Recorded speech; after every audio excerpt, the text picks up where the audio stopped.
Radijo laida Aš už Klaipėdą.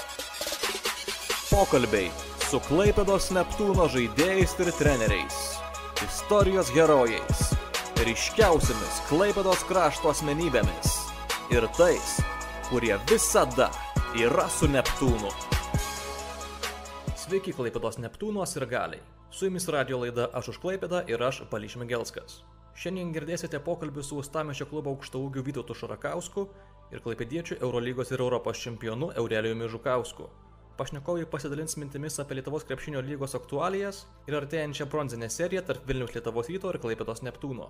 Tiesa, kalbinti pašnekovai dar nežinojo, kad Lietuvos Ryto vadovybė nusprendė priimti griežtus sprendimus. Bronzinėje serijoje vilniečiai versis be 4 legionierių – Tayloro Brauno, Corey Fisherio, Drew Gordono ir Klevino Hanos, kurie pažeidė klubo vidaus taisyklės. Radijo laida Aš už Klaipėdą. Mėlynai balti pusfinalio serijoje 1-3 pripažino titulą ginančio Kauno Žalgirio pranašumą. Pergalę neptūniečiai iškovojo antrose serijos rungtynėse, kai Klaipėdos žalgiriečiai buvo palaužti 73-70. Tuomet rezultatyviausią sezono mačą sužaidė Arnas Butkevičius. 24 puolėjas realizavo visus 3 savo mesus dvitaškius, pataikė 3 iš 4 savo tolimų metimų, atkojo 5 kamuolius ir surinkęs 15 taškų tapo rezultatyviausių mačo žaidėjų.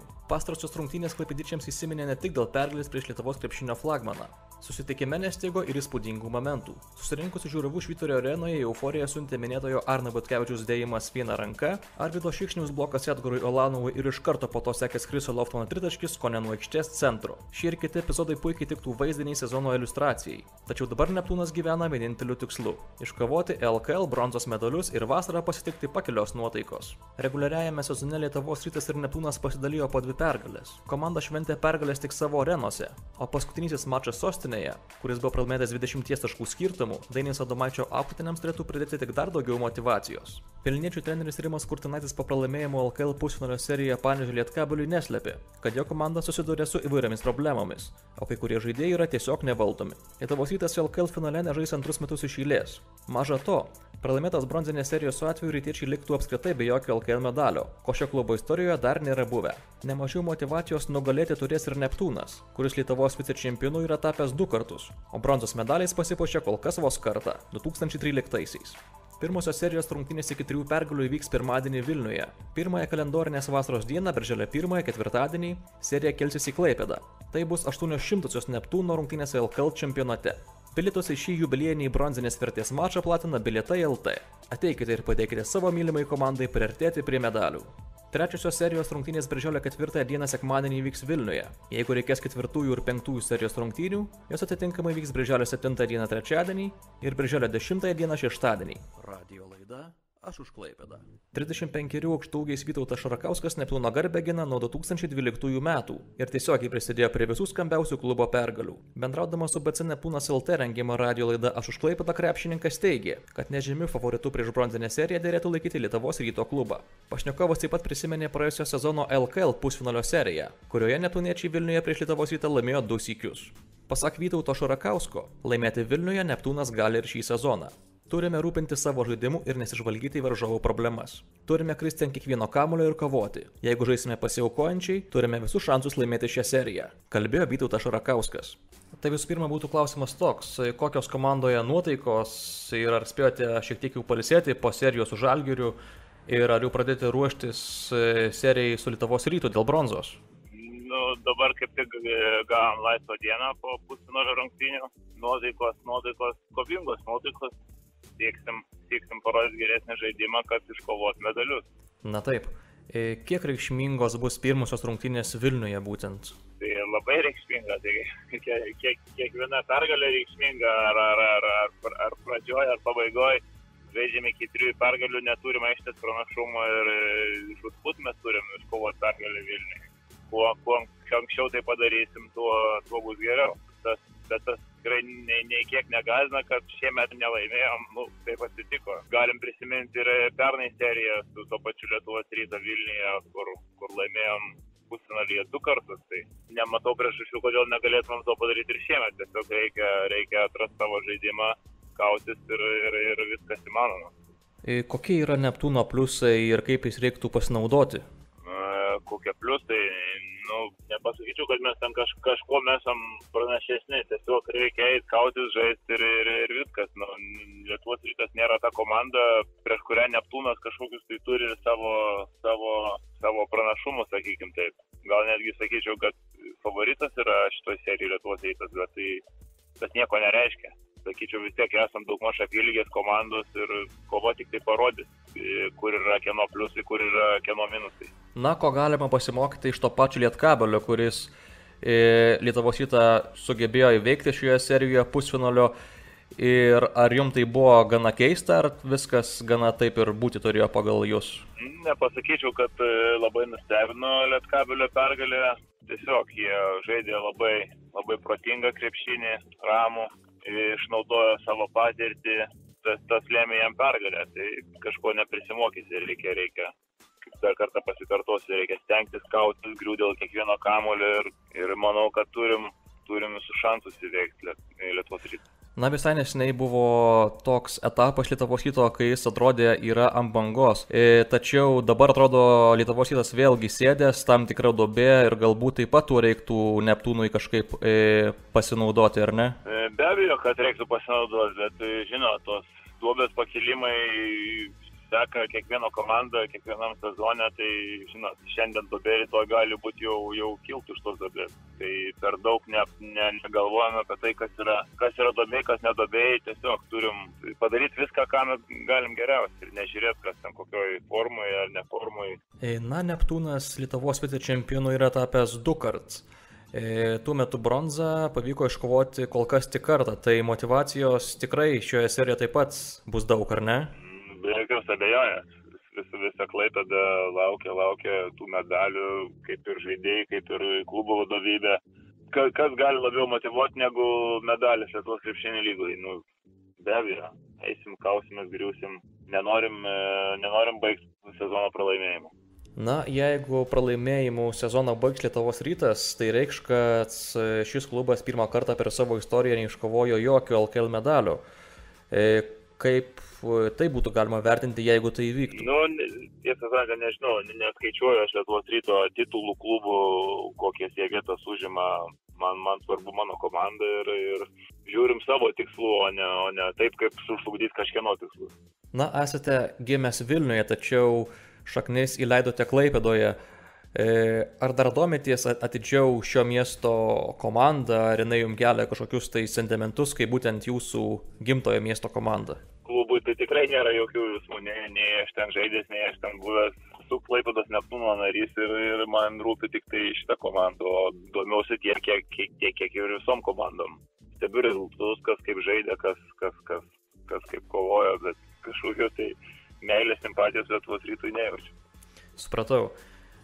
Na, esate vyriausios komandos žaidėjas, Lietkabelyje yra žaidėjų, kurie dar vyresni ir rodo, kad galima žaisti netgi tokiame amžiuje gerai kaip krepšininkui. Kaip jūs jaučiatės būdamas vyriausios komandos žaidėjas? Jaučiu, kad dar galiu padėti komandai, tai ir stengsiuos prisidėti prie pergalės kažko. Sunku pasakyti, kiek žaisi. Dar karjeros baigti po šitą sezoną nežadu, o viskas priklausys nuo traumos, nuo sveikatos. Mums reikia žaisti savo žaidimą, išnaudoti savo stipriasias pusės, atiduoti širdį, visas jėgas ir tikėtis geriausiai. Radio laida Aš už Klaipėdą. Eurolygos ir Europos čempionas Aurelijus Žukauskas savo karjerą pradėjo būtent Neptūne. Klaipėdietis Pajūrio komandos marškinėlius vilkėjo 1994–97 metais, o 2014 jo ir kito klubo legendos Arvydo Macijausko marškinėliai buvo iškelti Švyturio arenos palubėse. Tai yra pats didžiausias įvertinimas ir pagarba. Labai malonu. Atėjęs rungtynes dabar galiu vaikams parodyti, kad KB palubėse geros nuotaikos nestokoja klaipėdietis. Interviu radio laidai Aš už Klaipėdą vidurio puolėjas nevengia kalbėti apie vidinės Lietuvos Ryto problemas ir neslėpė, kad jo širdis plaka Neptūno ritmu. Matosi, kad Lietuvos Rytas turi problemų su legionieriais. Kaip suprantu, jie žiūri ne komandos interesų, o savęs, laukia sezono pabaigos ir nori kuo greičiau grįžti namo. Vis tik tai nėra bloga komanda. Lietkabeliui serijoje su Vilniaus klubu tikrai nebuvo lengva. Aš sergau už Neptūną, žinoma, Eurolygoje sergau už Žalgirį, o tarptautiniuose turnyruose už Lietuvos rinktinę. Kalbėjo laidos svečias. Galiu pasakyti, kad Neptūnas šiuo metu, ką jis galėjo padaryti, man atrodo, tai padarė maksimumą laimėjo vienas rungtynės namuose. Tai buvo čia didžiausia šventė sirgaliam. O šiaip prieš tokią komandą, Eurolygos Žalgirio komandą, tai nėra lengva žaisti. Ir dar kai netekom Barono, tai iš karto tas jaučiasi, kad jeigu būtų Baronas, tai dar Žalgiriui būtų dar ką veikti. Nebūtų taip lengva jiem buvę šioje serijoje. O Lietuvos Rytas, man atrodo, šį sezoną, aišku, jie turi gerų žaidėjų, bet kažkaip gal jiem tenais viduje reikia įsispręsti problemų, kurie daug, mano nuomonė, ten daro legionieriai. Nes kiek girdėjau, kad tenais viduje yra problemų. Ir kažkaip jie ne vieningai žaidžia, ne už komandą, o kiekvienas gal už save. Ir tai rodo savo žaidimuose. Ir dabar po šitų visokių tokių įtampų komandos, tai viduje, tai gal visai Neptūnas turėtų nemažai šansų paimti bronzą. Serija dėl bronzos prasidės ateinantį pirmadienį Vilniuje. Kiek svarbios bus šios rungtynės? Čia sunku pasakyti, Rytas irgi ir neįsilpnųjų komanda, aš galvoju, palei savo pojėgį yra antra komanda po Žalgiriu, bet jie turi daug problemų su žaidėjais, kurie, nežinau, ypač legionieriais, turbūt, kurie nori greičiau išvažiuoti namo ir tai gali daug įtakos duoti. O šiaip, jeigu laimėtumėm Vilniui, tai čia būtų super. Tai čia, aišku, ten būtų vienas žingsnis link bronzos. Taip, nes kol kas buvo taip šiais metais, kad 2 kartus laimėjo Lietuvos Rytas Vilniuje ir 2 kartus laimėjo Neptūnas Klaipėdoje. Taip, tai dabar kiekvienas taškas yra svarbus, dėl kiekvieno taško reikautis, atiduoti visas jėgas ir paskui važiuoti atostogauti. Aš galvoju, kad jeigu pirma pergalė būtų Vilniui Neptūnui, tai Lietuvos Rytui tiem motivacija gal truputėlį nukristų ir jie norėtų greičiau baigti sezoną, tai kažkiek tai procentų kažkiek gal ir jau padėtų daugiau. O šiaip manau, kad jie turės ten pokalbį rimtą ir gali kaip tik sutelkti visas jėgas ir labai nori laimėti dėl 3 vietos. O kaip bus, tai parodys žaidimas visas. Greitai mes jį matysim. Na, ar galima kažko pasimokyti iš Lietkabelio, kuris prieš Lietuvos Rytą laimėjo 3-1? Jo, Lietkabelis gal savo patirtim, nes tokių turi neblogų žaidėjų ir gal pas juos motyvacija tokia didesnė, kad kažkaip kažkur kažkas Lietuvos Rytui gal ir nebetiko, kažkaip tie žaidėjai, kurie išėjo iš Lietuvos Ryto, tokie gal pasijautė, gal yra atstumti, nežinau, ir gal tokie charakterį parodė, kad mes dar galim ir įrodysim jums, kad mes esam neblogesni negu Lietuvos Rytas. Tai va, su tokia motyvacija, man atrodo, kad jie ir parodė, ką jie gali ir kad stipriai žaidžia krepšinę. Na, Neptūnas Lietuvos vicečempionu tapo jau 2 kartus, o bronza pasipuošė kol kas kartą. Taip, kad motyvacijos mažajame finale taip pat turbūt bus daug. Taip, man atrodo, kad ypač šis sezonas toksai buvo kaip išdraskytas, pasikeitė klubo vadovybė, išėjo žaidėjai, taip kažkaip jau atrodo, jau buvo įsivažiavę ir vėl tokių problemų irgi klube buvo. Kaip jie dabar žaidžia, tai labai yra geras rezultatas ir labai džiaugiuosi jo pasirodymu.